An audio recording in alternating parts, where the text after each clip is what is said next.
महाराष्ट्र के पूर्व मुख्यमंत्री और वर्तमान में उप मुख्यमंत्री और वहां के युवा दिलों की धड़कन आदरणीय देवेंद्र फडणवीस जी से आग्रह करता हूं, एक बार जोरदार ताली बजाकर इनका अभिनंदन करें। आदरणीय देवेंद्र जी।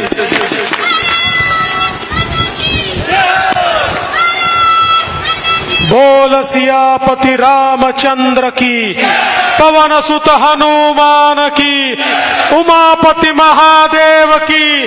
बोलो जी भाई सब संतन की, सनातन हिंदू धर्म की, गौ माता की, भारत माता की, भारत माता की। जय श्री राम, जय श्री राम। नसीराबाद के आवाज में दम है। मंच पर उपस्थित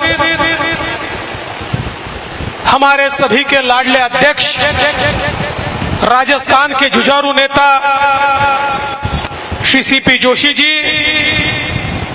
हमारे सांसद भागीरथ चौधरी जी, हमारे राज्यसभा के सांसद राजेंद्र गहलोत जी, हमारे जोगेश्वर गर्ग जी, विशेष रूप से हम सभी के जो चहेते रहे ऐसे किसान नेता सावरलाल जी के सुपुत्र और हमारे विधायक रामस्वरूप लांबा जी, विजेंद्र पुनिया जी, देवी शंकर भुतड़ा जी, मंचासीन सभी महानुभाव और उपस्थित सभी बहनों और भाइयों, परिवर्तन संकल्प यात्रा आज आपके गांव, आपके शहर पहुंची है। हमारे अध्यक्ष जी परिवर्तन यात्रा लेकर निकले तो परिवर्तन तो होकर रहेगा, लेकिन दोस्तों ये केवल सत्ता का परिवर्तन नहीं है। ये केवल एक मुख्यमंत्री को हटाकर दूसरे मुख्यमंत्री को बिठाना, एक सत्ता को हटाकर दूसरी सत्ता को लाना, एक मंत्री की जगह दूसरा मंत्री लाना, ये केवल मात्र इतना परिवर्तन नहीं है। हम परिवर्तन करना चाहते हैं, लेकिन केवल सत्ता में नहीं, हम समाज के सभी वर्गों के लोगों के जीवन में परिवर्तन करना चाहते हैं। इसलिए ये परिवर्तन संकल्प यात्रा निकली है। राजस्थान के गांव में रहने वाला, चाहे वो किसान हो, चाहे मजदूर हो, चाहे युवा हो, चाहे महिला हो, चाहे वो दलित हो, चाहे आदिवासी हो, सभी के जीवन में परिवर्तन लाने के लिए ये परिवर्तन यात्रा यहाँ पर निकली है। आज हम सब लोग देख सकते हैं हमारे देश में पिछले 9 वर्षों में जिस प्रकार से प्रधानमंत्री मोदी जी ने परिवर्तन लाया, भारत में 14 करोड़ लोगों को गरीबी रेखा के ऊपर लाने का कार्यक्रम माननीय मोदी जी ने करके दिखाया।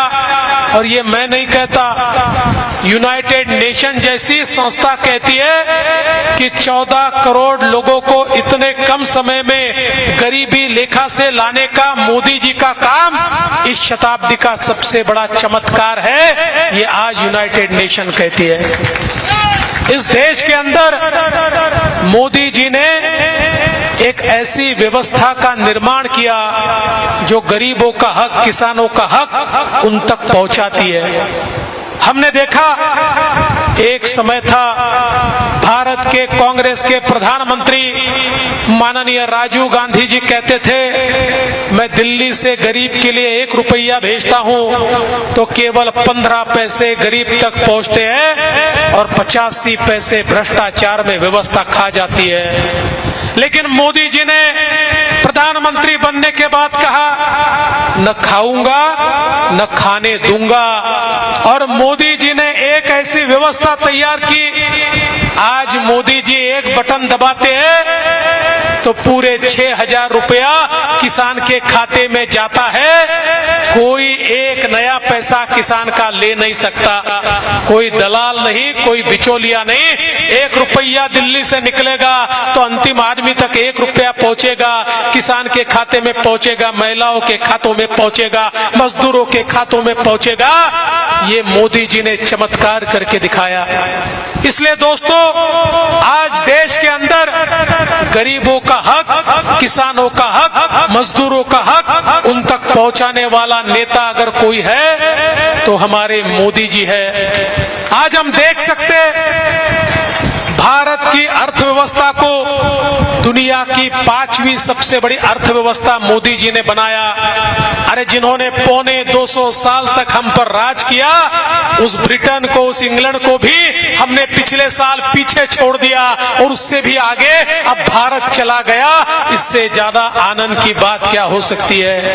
और 2030 तक हमारी अर्थव्यवस्था दुनिया की तीसरी सबसे बड़ी अर्थव्यवस्था बनेगी। कोई ये सवाल पूछ सकता है, अर्थव्यवस्था बड़ी हो गई, मुझे क्या मिलेगा? दोस्तों, जब अर्थव्यवस्था बड़ी होती है तो देश में सड़कें बनती है, देश में रेलवे लाइन बनती है, देश में पोर्ट एयरपोर्ट बनते हैं, देश में घर बनते हैं, देश में इंफ्रास्ट्रक्चर बनता है, लोगों के घर पानी आता है, लोगों को घर मिलते हैं, लोगों के शौचालय बनते हैं। और सबसे बड़ी बात, जब अर्थव्यवस्था बड़ी होती है तो युवाओं के हाथ को रोजगार मिलता है, रोजगार का सृजन होता है, निर्माण होता है। और इसलिए हमारी अर्थव्यवस्था बड़ी हो रही है तो देश का विकास भी हो रहा है। आज अर्थव्यवस्था बड़ी होती है तो देश के खजाने में भी पैसा आता है, तो हमारे कल्याण के लिए उस पैसे का इस्तेमाल होता है। इसलिए दोस्तों, इस देश को बदलने का काम मोदी जी ने किया है। आज हम देख सकते भारत को एक ऐसा मकाम मोदी जी के कारण हासिल हुआ। हम सब ने देखा, चांद के ऊपर हमारा चंद्रयान उतरा और साउथ पोल पर चांद के यान उतारने वाला दुनिया का पहला देश अगर कोई होगा तो मेरा भारत देश है। ये मोदी जी ने करके दिखाया, हमारे वैज्ञानिकों ने करके दिखाया, जो अमेरिका नहीं कर पाया, जो रूस नहीं कर पाया, जो जर्मनी नहीं कर पाया, जो फ्रांस नहीं कर पाया, जो चीन भी नहीं कर पाया, वो भारत ने करके दिखाया। ये नया भारत है, ये मोदी जी का भारत है। हमने देखा G20 में मोदी जी ने अगुवाई की और दुनिया के सारे देशों के प्रधानमंत्री, राष्ट्रपति हमारे भारत के प्रधानमंत्री के पीछे चलते हुए हमारा सीना गर्व से फूलता हुआ हमने देखा। दोस्तों, ये सम्मान जो मोदी जी को मिला, ये मोदी जी का सम्मान नहीं है, ये मेरे भारत देश का सम्मान है। आज 9 साल बाद भारत की ओर पूरी दुनिया देखती है कि कल को दुनिया को अगर कोई रास्ता दिखा सकता है तो मोदी जी दिखा सकते हैं और भारत दिखा सकता है। इस मकाम पर भारत को लाने का काम प्रधानमंत्री मोदी जी ने किया है। और राजस्थान की परिस्थिति क्या है? अध्यक्ष जी अभी बता रहे थे, राजस्थान भी नंबर 1 पे गहलोत जी ने पहुंचा दिया।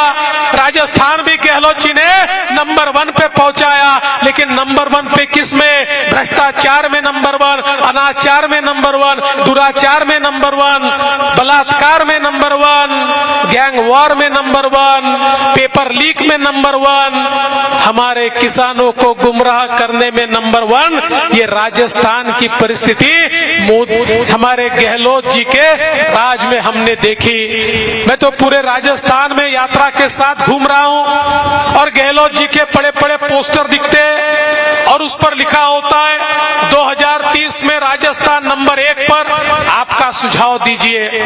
अब जाकर कल चुनाव है और अब हमारे गहलोत जी की नींद खुली और 2030 के लिए आपको सुझाव मांग रहे हैं। भाई साहब, एक ही सुझाव उनको भेज दो, गहलोत जी राजस्थान नंबर 1 हो जाएगा। बस इस चुनाव में आप बाजू हट जाओ, आप घर पर बैठ जाओ, मोदी जी के हाथ में राजस्थान सौंप दो, राजस्थान अपने आप नंबर 1 पे चला जाएगा।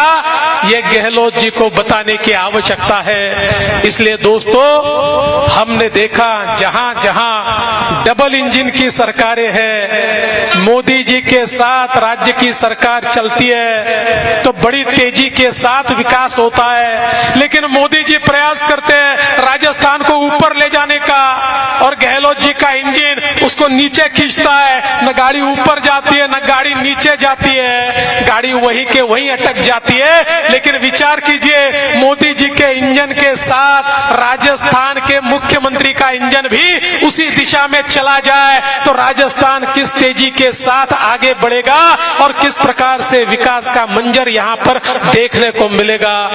आज देखिए, मोदी जी ने राजस्थान को 30,000 करोड़ रुपया हर घर जल में दिया, लेकिन सारा का सारा पैसा गहलोत जी की सरकार खा गई और डकार भी लेने को तैयार नहीं। ये अवस्था राजस्थान की आई है, इसलिए ये जागने का वक्त है। आज देखिए, एक नई अलायंस तैयार हुई है, एक इंडिया अलायंस के नाम से इन्होंने अलायंस तैयार की है।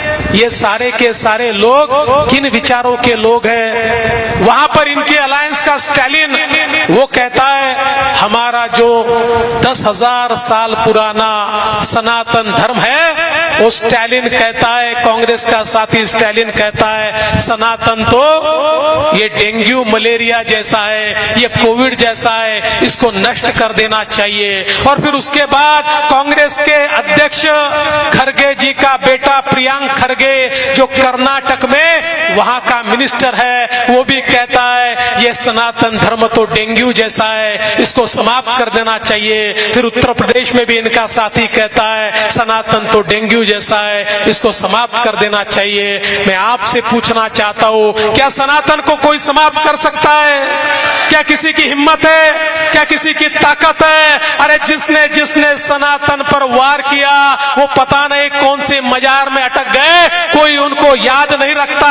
सनातन को कोई समाप्त कर नहीं सकता, लेकिन आज उन मंसूबों को समाप्त करना पड़ेगा, उन इरादों को समाप्त करना पड़ेगा जो मंसूबे और इरादे सनातन को मिटाने की बात करते हैं। उन इरादों को मिटाना होगा, उनको घेर बिठाना होगा। अगर कांग्रेस पार्टी ये मानती है कि वो सनातन को समाप्त कर पाएगी तो हजारों सालों में कोई भी नहीं कर पाया, तुम समाप्त हो जाओगे लेकिन सनातन समाप्त नहीं होगा।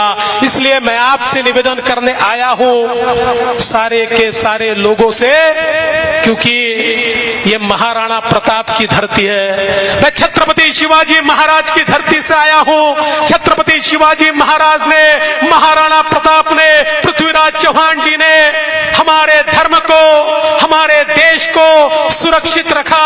अगर वो नहीं होते तो हम अपने आप को सनातनी हिंदू नहीं कहला सकते, हम में से कोई हिंदू नहीं होता, ये हालत हमारे देश की हो जाती। और इसलिए महाराणा प्रताप की धरती पर बसने वाले तमाम लोगों से निवेदन करने आया हूं, ये परिवर्तन सोच का परिवर्तन है, ये परिवर्तन जीवन का परिवर्तन है और इस परिवर्तन को लाने की जिम्मेदारी आपकी है। क्योंकि ये परिवर्तन अगर आप नहीं ला पाओगे तो आपकी आने वाली पीढ़ियां आपको पूछेगी, जिस समय परिवर्तन की मांग हो रही थी, जिस समय राजस्थान पर अत्याचार हो रहा था, जिस समय सनातन पर अत्याचार हो रहा था, जिस समय दुराचारी ये सत्ताधीश हो रहे थे, उस समय आप क्या कर रहे थे, तो उसका जवाब आप नहीं दे पाओगे।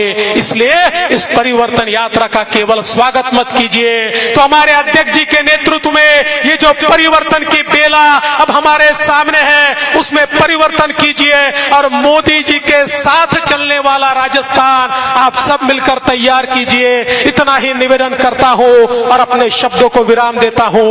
जय हिंद, जय भारत।